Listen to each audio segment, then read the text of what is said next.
Running a business can get straight up crazy. You get pulled in all these different directions from all these different people, and just priorities get out of whack sometimes. So today we're going to talk about how to run your business, and we are getting started right now.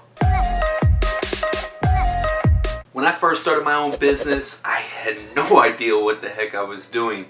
I had just came home from a prison stint. I had just finished 8 months in prison. I've done 5 years total of my life altogether, but I went back for 8 months, 20 days before my twin sons were born. And while I was in there, I made a decision to turn my life around. It was no longer about me. It was no longer about partying. It was time to get serious and be a man for my family and be a responsible father. That's all I ever wanted in life, was to be a father to my children, because I never had that growing up. So I turned my life around and I came home, but however, I was running into problems because I couldn't find a job anywhere.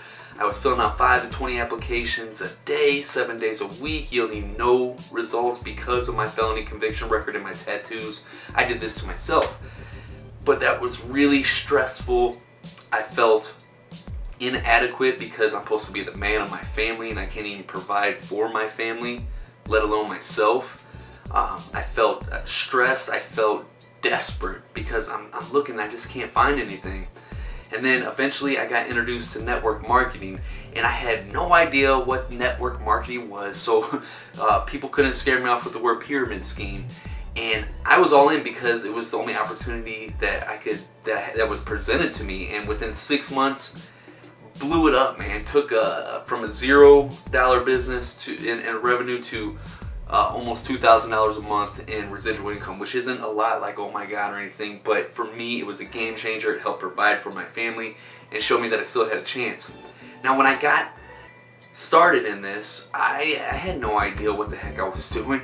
I was just running around. I'm passing out samples. You know, we had samples of our products, a health and wellness company, and how we would give people samples of our products, and then we would walk them through a process and get them either to be a customer if the product served them at a good purpose and for their lives, if it added value to their lives, or if they wanted in on the business side of it, we would help them become distributors. And that's how we would build our team.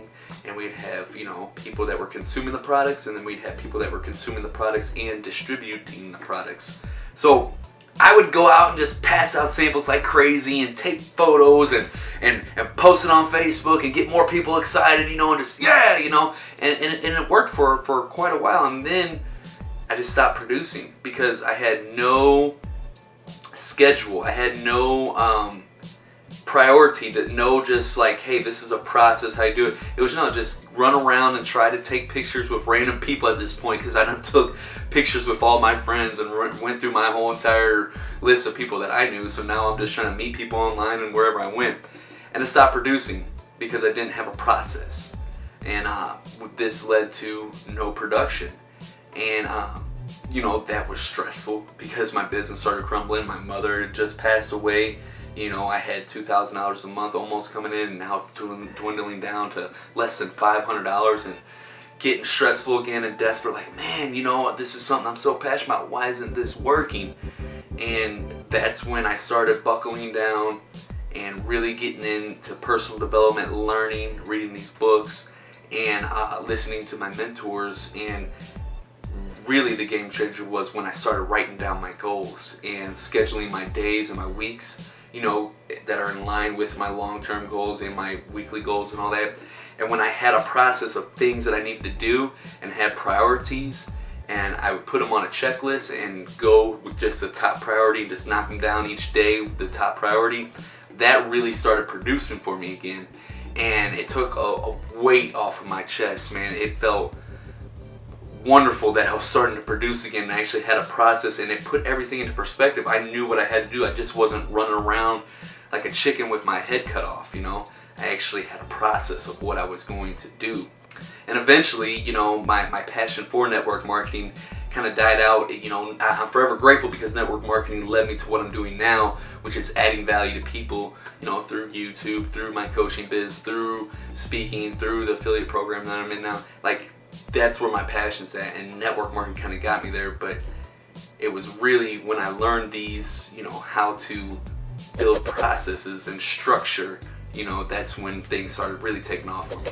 So let's talk about exactly how to run your business, the processes, the structure. So there's this thing. First, your number one asset in life is your time. It's limited. We can't get it back. Money comes and goes, material things comes and go, but money or time is your most valuable asset. So you have to guard that wisely. So are you just running around busy, like I was, when I first started network marketing, and just thinking that you're being productive, but you're really just doing busy stuff? Or are you actually doing things that are leading to production? Because just because you're busy doesn't mean you're being productive. So there's this rule called, and I learned this in one of John C. Maxwell's books, Developing the Leader Within You. There's this rule called the 80-20 rule, where you spend 80% of your time on the top 20% of your priorities, and then you can delegate the rest. Or you spend 80% of your time developing the top 20% of the people in your organization. The 80-20 on every single thing. So when you set out your goals in your business, spend 80% of your time on the top 20% of activities that give you the greatest return, and then delegate the rest.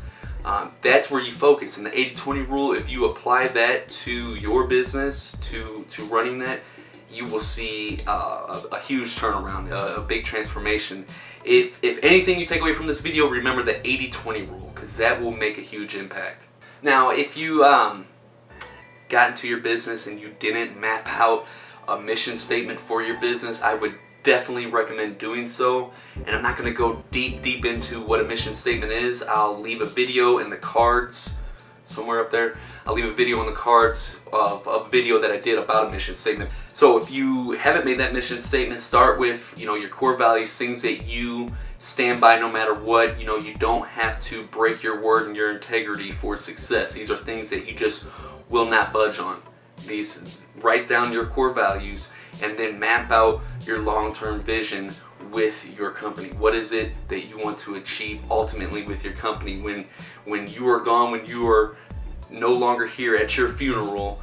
What do you want the people to say about you and about your company, about your contributions, achievements, and just what you have contributed to society as a whole? So you're definitely going to have to set some goals, and you just did part of that with a personal mission statement. That's your long-term. You got to set long-term and short-term goals. So with the long-term is where you ultimately want to end up, your end game, the final destination. It doesn't have to be the final destination, but you want to have long-term goals of where you're trying to go. After you had those long-term goals, you got to have short-term goals, the little baby steps that lead to those long-term goals. And I like to do 20-year, 10-year, 5-year, 1-year, and 6-month goals and all that. That's cool, but I really focus my attention on one weekly goals and daily goals. Those really put things into perspective. You can make a whole bunch of goals that you want to accomplish throughout the month. That's great, but breaking things down into the weekly is where it's at.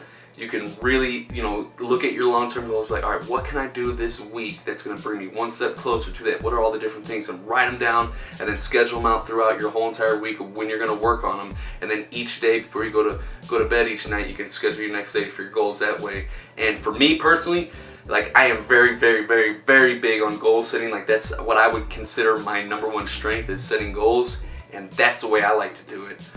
It's been very helpful for me, and I would definitely recommend it for anyone looking to set some long-term and short-term goals. And last but not least, whenever possible, you want to outsource and delegate. And how I outsource, so I do everything online. All my business is online, so whenever I need to outsource something, I go through Fiverr.com. If you've never heard of it, go to Fiverr.com. They're freaking awesome. You can get any type of digital asset done that you need, PDFs, you name it, cover photos for social media. They edit videos even. They make intros to videos, whatever. There's so many different things that they do at Fiverr.com for a really low price, starting out at $5, So outsource when possible. Don't try and do everything yourself, because when I used to try and do everything myself, I was like, I'm an entrepreneur. I want to do everything myself because I want to make sure it's done right. And you just don't have enough time. I was like literally stretching myself so thin for like 2 months there. I would stay up to 3 or 4 in the morning. Sometimes I would get to bed by 2, but 2, 3, or 4 a.m. in the morning, every single morning, and wake up by no later than 10 a.m. every single day. Mostly getting up around 8, you know, and that really took a toll on me, just really beat me up. And even though I was staying up there, like my production slipped because I didn't have a lot of rest, and I was just trying to do so much, and I was stressed out, you know, stretched to the max.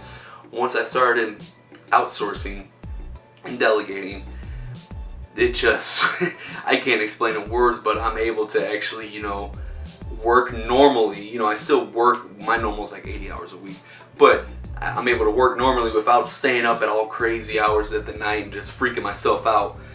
Delegating. So if you're in a business and you're a solo entrepreneur and you don't have any tasks to delegate to people, you can also, it's really tricky.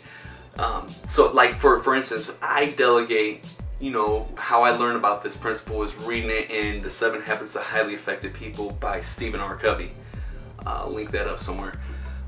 He talks about in there how he delegated, you know, started getting his family, I believe it was his son, to start cleaning the house, doing this yard. He called it green and clean in the chapter. And he, you know, he didn't say, like, I didn't try to manage him and tell him, you know, each and everything, you know, and it took time in the beginning to teach him and say, hey, this is how I want it done, you know, this is the end result. And then he had to let him go and learn. He couldn't just sit there and manage, like, no, grab this, do that, and all that. So what I'm trying to get at with this is delegate. It's going to take time in the beginning to show someone how to do a specific task, and it's going to be a learning process for them. And you know, it's also going to not be as good as how you would do it, but that's okay as long as it's good. You know, it doesn't have to be as good as you can do it. That's something that I'm a perfectionist that I would struggle with. And after it takes up time in the beginning to teach them, though, it frees up so much time in the future. It's ridiculous. So it's worth that investment that you had to make in the beginning. And if you're, like I said, if you're a solo entrepreneur, you don't have anybody to work with, to delegate to, you can always outsource through Fiverr. And you know, find people that believe in your cause and believe in what you're doing. And if you can't, then you know, you're obviously going to have to carry the weight for now. But any way that you can delegate or outsource through Fiverr, find those ways and do so. If you found that video helpful and you want to watch more videos on how to run a business, then be sure to check out this playlist right there. And if you know anybody that's could benefit from watching this video that's either struggling with running their business or just getting into business in general, please share this video with them. And if you want to work with me personally because you're just not sure on how to start your own business but you're excited about this whole online business deal, be sure to check out in the comments and the description below, either one, click on the link that says work with me, and me and you can get together and put something together right away. So, as always, if you want to reach your potential and crush your goals, be sure to hit that subscribe button and tap the bell notifications. That way you don't miss anything.